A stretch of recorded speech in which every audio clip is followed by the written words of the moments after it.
beach bacteria, the spots to avoid taking a dip if you're trying to cool down.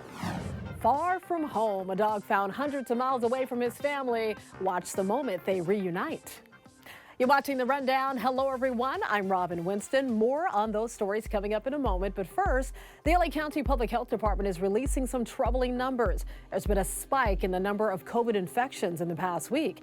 LA County is reporting more than 2,000 coronavirus cases this past week compared to the week before. That's more than a 30% jump. Those numbers are likely an undercount of actual virus activity since many of us have at-home tests now. Public health officials urge people to take precautions like getting tested and washing your hands frequently. If you want to beat the heat at the beach, think twice before getting into the water. Bacteria warnings have been issued for some LA County beaches. It includes the waters in the Santa Monica Pier, Malibu Lagoon State Beach, Topanga Canyon Beach, which is also in Malibu, Mother's Beach in Marina del Rey, and Inner Cabrillo Beach in San Pedro. Swimming is not advised at these beaches as the high levels of bacteria may cause illnesses. California has enough energy to keep homes cool even in this extreme heat. The state power grid operator CalISO ended an emergency alert Thursday night, which had encouraged people to conserve electricity. They were able to secure more resources and power to meet the demand across the state. The LA Department of Water and Power is bringing back the AC rebate program for lower income residents. Some LA residents can get a $225 rebate on portable or window unit air conditioners. That's 3 times more than what was offered last year. Officials say it can cover over 80% of the cost of small window AC units, but they should be enrolled in the LA DWP's discounted rate program to receive the rebate. To see if you qualify, head over to our website, NBCLA.com. Checking in with meteorologist Shauna Mendiola. She has the rundown of your sizzling hot forecast. All right, everybody, another round of heat here for the weekend. It has been hot this week, but we're going to see temperatures go up Saturday and Sunday. So the valleys, Inland Empire, deserts, and lower mountains will be the hottest. Temperatures in the 90s and triple digits. At least we've got a cooler beach forecast, so you can head there to get relief. But if you are inland, make sure to stay hydrated, limit your time outdoors, and check on one another and stay in cool conditions, because we are going to see this heat last until at least Monday for some locations inland, including the Victorville, Lancaster area, the mountains, and Inland Empire. So the advisories will be for Orange County. You can see the red here on the map. That's a watch. All you really need to know is overnight we are not going to lose that heat. So again, with temperatures very mild overnight, there's a high risk of heat-related illness. Stay safe out there, folks. It is going to be hot for the next 3 days. We'll send it back to you. Legendary singer Tony Bennett has died. Bennett had a career that spanned decades, starting in 1949, with hits including I Left My Heart in San Francisco and Because of You. In later years, he sang a memorable duet with Lady Gaga. Bennett was diagnosed with Alzheimer's disease in 2016, but he continued to perform and recorded through 2021 before retiring. Tony Bennett was 96 years old. We're learning new details about that search warrant served at a home in Las Vegas, in the Las Vegas area, in connection with the murder of iconic rapper Tupac Shakur. Well, according to the warrant, Dwayne Keith Davis was the target of the warrant. The warrant said he was affiliated with the Compton Street Gang. He was one of 4 people who police say was in the suspect car when Tupac was killed in a drive-by shooting back in 1996. The warrant says the search turned up items including a USB drive, an iPhone, and several iPads. This chilling note written in red letters may have saved a kidnapped teenager. Authorities say the 13-year-old was kidnapped all the way in Texas and actually ended up at a laundromat parking lot in Long Beach. According to a federal indictment, the girl was walking in San Antonio back on July 6. That's when a man in a silver Nissan vehicle approached her and threatened her with a black handgun, ordering her to get in the car.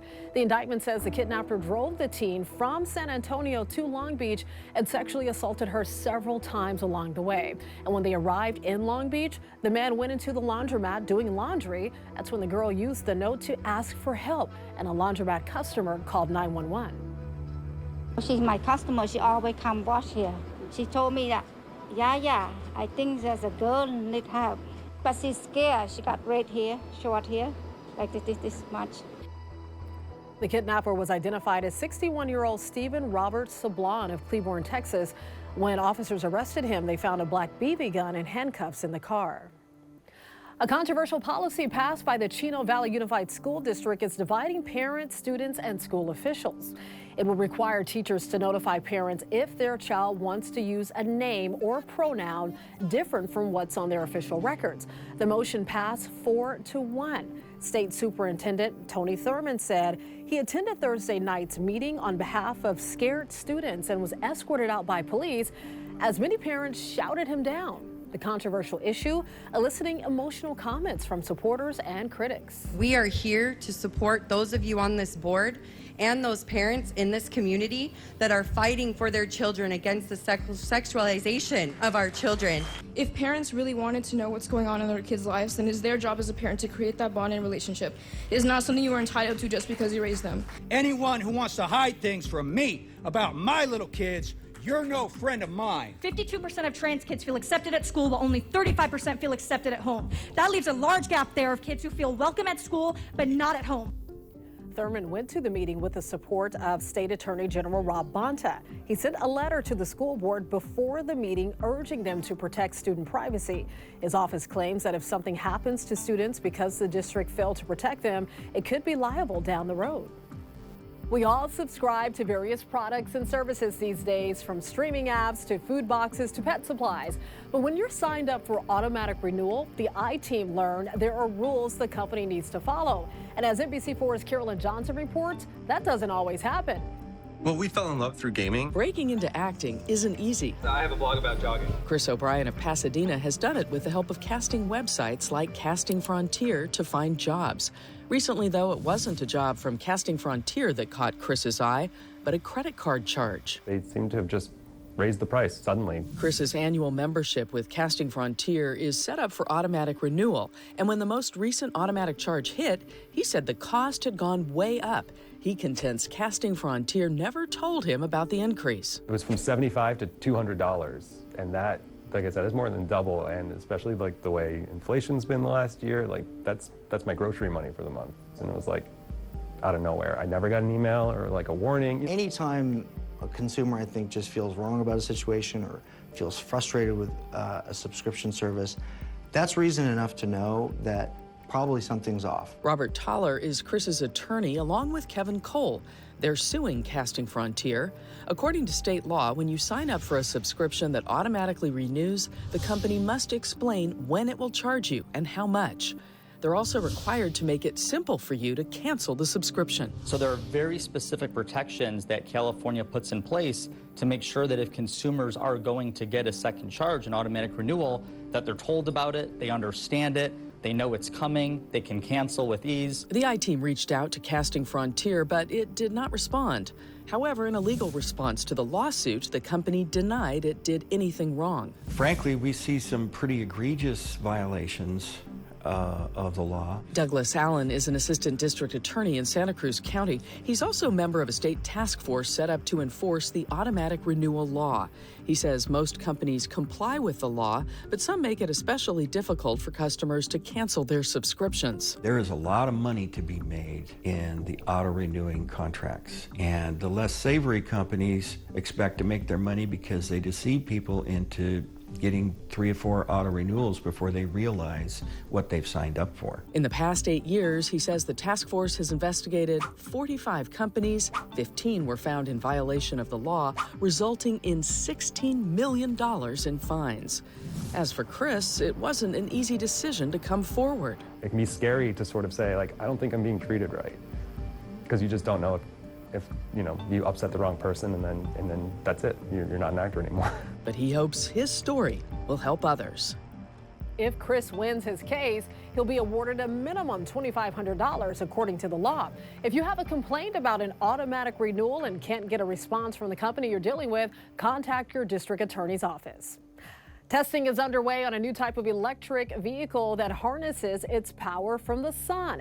It's being developed by a company right here in sunny Southern California. The 3-wheeled electric vehicle was dreamed up by the people at Aptera Motors in Carlsbad. The company is racing several others across the globe to make the Aptera the first mass-produced solar electric vehicle in the world. Part of the reason for the three-wheel design is to make the car as efficient as possible. The goal is to allow 40 miles of driving on solar energy alone. Aptera says it already has 44,000 orders for their vehicle. The suggested price point, less than $40,000. I'll take one too. An NBA legend is now part of a legendary NFL franchise. Magic Johnson owns a portion of the Washington Commanders. He's part of an investment group that bought the team for a record $6 billion. The Today Show's Craig Melvin sat down with Magic Johnson for an exclusive one-on-one interview. I've been blessed to win in every league that I've been an owner in. And I want to do that here. I want to win a Super Bowl here in the NFL. So I'm going to do everything I can to make sure that happens. Very exciting. Johnson called this one of the biggest achievements in his business career and an historic moment for the entire Black community. All right, now to one of my favorite stories of the day. A missing dog has reunited with its owner after he was found here in Southern California, more than 300 miles from home. And that happy reunion was captured on camera. Ryder! Ryder! Come here! Mommy! Oh, so cute. Look at that tail wagging. Ryder, a 9-year-old Chihuahua Terrier mix, was last seen by his family in his yard in Las Vegas on July 3rd. Ryder somehow wound up at an animal shelter in El Cajon near San Diego. His microchip helped the shelter locate his owners. He's happy, the family's happy, and he's so darn cute. You can always get news and weather updates on the NBCLA app and our website, NBCLA.com. And be sure to tune into Today in LA on NBC4, weekdays 4 to 7 a.m. I'll be helping you get around with traffic reports throughout the morning. I'll see you next time on The Rundown.